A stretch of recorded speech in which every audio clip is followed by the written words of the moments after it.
Morning बच्चों। आज हम लोग अधातुओं के रासायनिक गुण के बारे में जानकारी प्राप्त करते हैं। इसके पहले हम लोग धातुओं के रासायनिक गुण के बारे में जानकारी प्राप्त किए थे। आज हम लोग देखते हैं अधातुओं के रासायनिक गुण के बारे में। आइए हम लोग देखते हैं। सबसे पहले अधातुएं ऑक्सीजन के साथ प्रतिक्रिया करके क्या बनाता है। अधातु ऑक्सीजन के साथ प्रतिक्रिया करके अधात्विक ऑक्साइड बनाता है और जिसकी प्रकृति अम्लीय प्रकृति की होती है। हम लोग यहाँ पे एक उदाहरण देखते हैं। कार्बन एक अधातु है, ऑक्सीजन के साथ प्रतिक्रिया करके कार्बन डाइऑक्साइड गैस बनाता है। हम लोग देखते हैं कि जितने भी अधातुएं हैं वे कमरे के तापमान पर प्रतिक्रिया प्रदर्शित नहीं करते हैं, लेकिन एक ऐसा अधातु है जो कि कमरे के तापमान पर ऑक्सीजन के साथ त्वरित प्रतिक्रिया करता है, वह है सफेद फास्फोरस। सफेद फास्फोरस ऑक्सीजन के साथ कमरे के तापमान पर प्रतिक्रिया करके फास्फोरस पेंटॉक्साइड बनाता है, जो कि बहुत ही अधिक प्रतिक्रिया प्रदर्शित करता है, बहुत तेजी से प्रतिक्रिया प्रदर्शित करता है। इसलिए फास्फोरस को जल में डालकर रखा जाता है।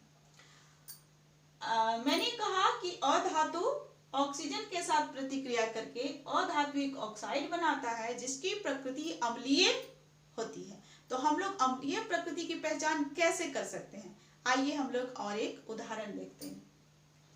हम लोग सल्फर के चूर्ण को उद्दहन चम्मच पर लेकर बर्नर की सहायता से गर्म करेंगे।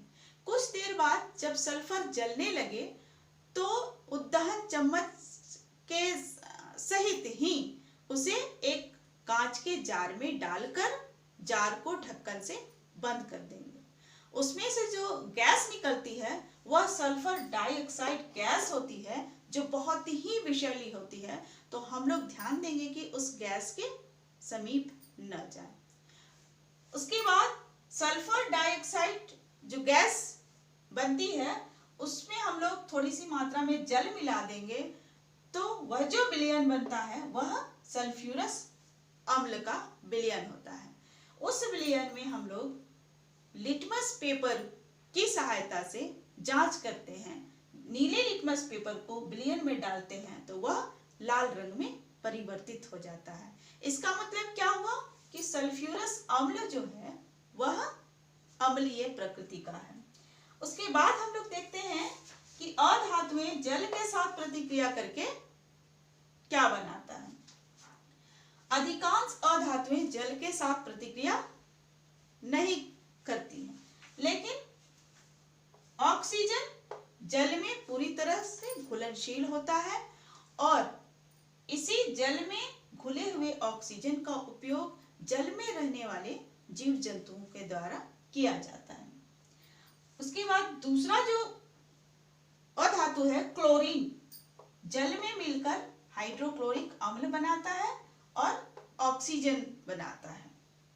इसके बाद हम लोग देखते हैं अम्ल तथा क्षार के साथ अधातुएं कोई प्रतिक्रिया नहीं करती है। फिर मिलते हैं हम लोग अगली कक्षा में। धन्यवाद।